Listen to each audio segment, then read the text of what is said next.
Достар, Орал және Атырау қалаларын толықтай су басып кету қаупі бар. Бірақ көп адамдар түсінбей жатыр, су қайдан келе жатыр? Қай жақтан келген топан су? Мен түсіндіре кетейін, толықтай тыңдап шығыңыздар.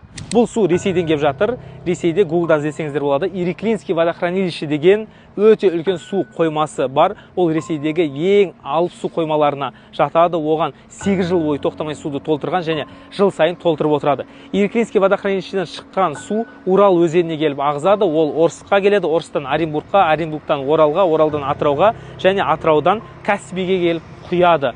Яғни Каспий теңізін толтырып отқан өзендердің бірі ол Жайық. Енді жүйе былай ғой негізі.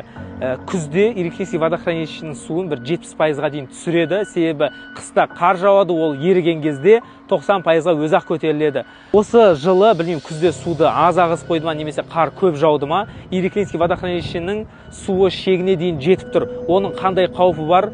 Ол су қоймасы жарылатын болса, жалпы жер бетінде Орск, Орынбор, Орал, Атырау деген қалалар жойылады.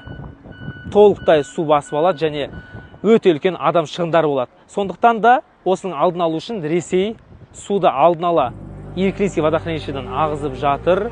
Бірақ бұрынғыға қарағанда көбірек су ағызылып жатыр. Ол келіп Орскты басып алды. Это не шутки. Уходите сами, забирайте документы.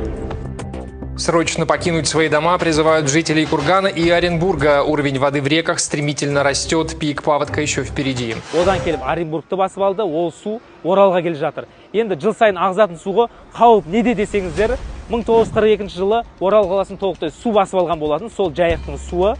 Ол кезде Оралға келген судың деңгейі 9 метр болған. Ал қазір бүгін таңертең Оренбургты басып алған судың деңгейі 11 метр 25 сантиметр.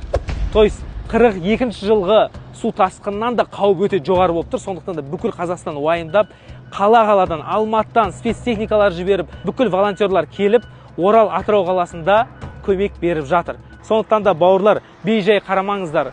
Маяхата с краю, мен үйіме су келмеді деп жатудың қажеті жоқ. Егер Оренбургтан келе жатқан су 2 күнде Орал қаласына келген кезде сіздерге минимум қауіпті айтайын. Минимум мына суреттерін шығарамын. Осы Жайық өзенінің бойында тұрған ауыл аймақтарды толықтай су басады. Егер сіз сол жерде тұрсаңыздар, срочно эвакуационный пунктқа барыңыздар. Ал ең максимум қауіп Орал және Атырау қалаларын толықтай су шайып кету, басып алу қаупі болып тұр.